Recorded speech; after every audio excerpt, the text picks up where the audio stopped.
sunugin ang bahay ng mga drug lord. Oh my Pero God. General Bato may hamon sa mga pulis sa Region 6. Quezon City Mayor Herbert Bautista, kapatid niyang konsehal na si Hero, inireklamo sa ombudsman. So, Ma'am, we're ready. I've been ready for a long time, darling. I'll just prepare the stuff. You move my hair, especially in the right. Thank you.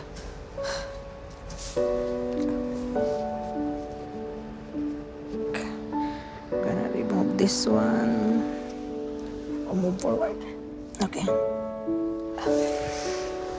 1, 2, 3. Oh, Jesus. In this country, this incredible demographic shift is underway, where the baby boom generation is starting to reach retirement age at a rate of 10,000 people per day, 4 million people per year. And because of advances in healthcare, we're all living longer than we ever imagined. So we need more care than ever before. The immigrant caregiving workforce is a huge share of the workforce that is allowing for people to live well at home independently as they grow older. This is okay, ma'am? Okay, thank you. Originally, I come from the island of Cebu, Philippines.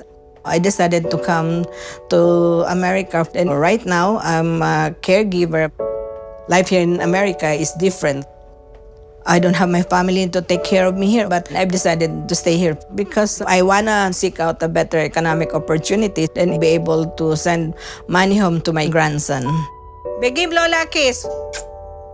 Bye-bye, love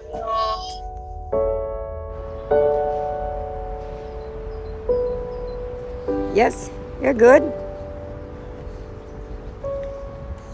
Okay.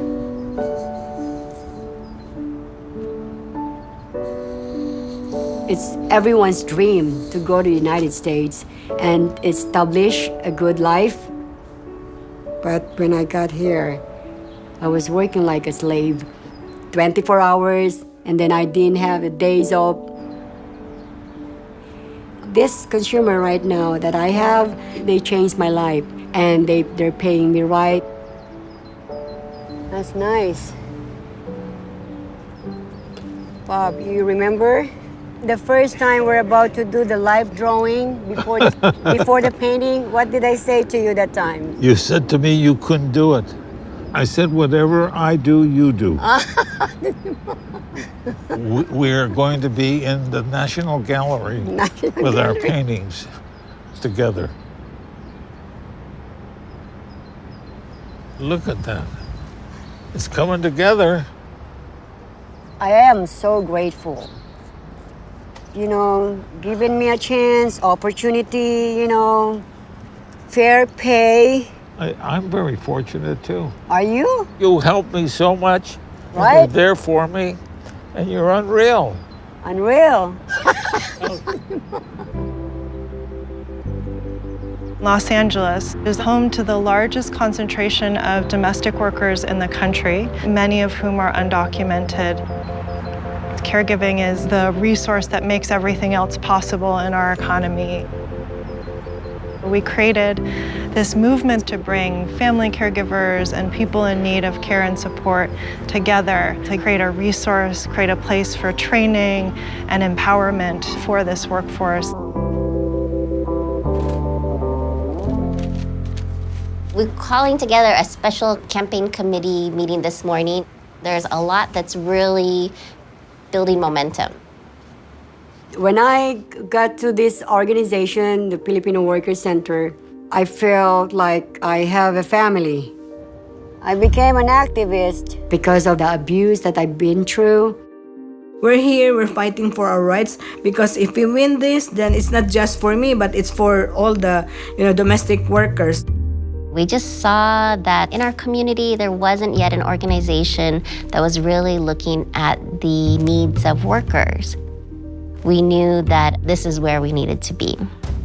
In 2013, we were able to pass overtime protections for all domestic workers in California, but it would sunset unless there's new legislation that makes it permanent.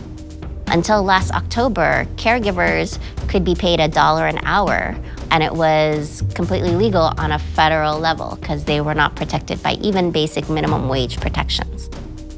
We passed the assembly floor, and now we're going to the governor's desk. We still have one more major hurdle to go. The more in number, then people would really notice and would really hear what we're fighting for. Yeah. It's taken us a while to break through a lot of fear that workers have about speaking out. 1015. Have you heard about SB 1015? It's like making overtime pay for the domestic care workers, like us caregivers, to make it permanent. The Governor Brown has signed it already, but it would end this January 2017. That's why we're lobbying to make it permanent. I'm passionate about this cause because I'm also a caregiver and experienced the abuses, so I know what I'm talking about. Can you tell me something about like your problem? How is it that why are you here? I have to do everything, not only the patient that I have to take care, but including also including the family. I have to clean the whole house and then feed the dog. Oh, okay. It's everything. How many periods of rest do they give? There's 15 minutes? There's no definite time. Is a live-in arrangement or you just It's go there? It's a live-in. Live-in, okay. So you stay with your consumer 24/7. No overtime being paid, no overtime pay. Yeah, we got a case here. Domestic work is the work that makes all other work possible. It's caring for those basic foundational things in our society, our children, our elders, our houses. And we need to value the work as such. We need to transform this whole industry because we have two vulnerable populations that are affected by this. You know, we old people are supposed to make it better for the next generation, you know. That's our job. Unfortunately, there's a lot of old people in America, they only want to stay young. Get Botox, get more sex. They want to be young forever. They call themselves anti-aging. Look at this stupid thing about anti-aging. No matter what you do, you will age. America is a very sad place for people who are old. We don't call them old people. We call them as elderly or the seniors. Really? It's just because it's more sensitive No, to it's the politically feelings. correct. It's nothing to do with sensitivity. Because there are Don't believe in others. that shit.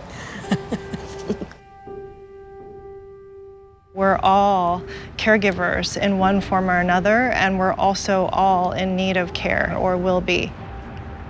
To age is to live, and to care is to be human. Those are truths, but from a dominant popular culture perspective in this country, those haven't yet quite taken hold. Today, there are 11 million people who are undocumented, living and working in this country, building community, creating opportunity, working, supporting families, and our work has really been about changing the norms and beliefs that really devalue this work. I have my life now. Now when I found this client, they treated me like a person. Like family. Like family. Yeah. When they treat us like family, and Yeah. then we eat together. That's So, where yeah. we get our fulfillment. Yes, right? so now I got my dignity back. Fair pay. I can do things like this. Gathering, Right. picnic. Asan tayo? Hello everybody! Late na. Hi everybody! Gutom na.